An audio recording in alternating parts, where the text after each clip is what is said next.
নমস্কাৰ, এইটো হ'ল আটাৰী ষ্টেচন। এইটো অমৃতসৰৰ একে শেষত বাঘা বৰ্ডাৰৰ কাষত। এইটো ষ্টেচনৰ বিষয়ে মানে গম পালোঁ, ইয়াতে 2019ৰ পিছত ইয়াতে ট্ৰেইন চলাচল বন্ধ কৰিছে পুলৱামা এটেকৰ পিছত। তো ইয়াতেই মানে এই যে যিটো বজৰংগী ভাইজানৰ এক্টিংটো কৰিছিলে যে কেমেৰা পাৰ্চন ইউছুফ কে সাথ চান নৱাব, এইটো চিৰিতে উঠি কৰিছিলে।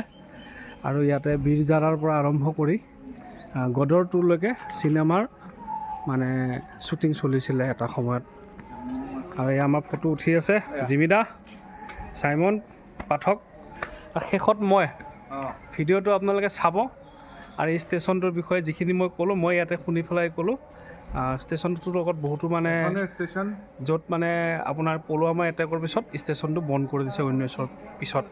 কিন্তু ইয়াতে এতিয়ালৈকে বৰ্তমান বজৰংগী ভাইজানৰ পৰা আৰম্ভ কৰি বীৰ জাৰৰ পৰা আৰম্ভ কৰি মানে গদৰলৈকে ইয়াতে এই ষ্টেচনটোতে শ্বুটিং চলিছিলে।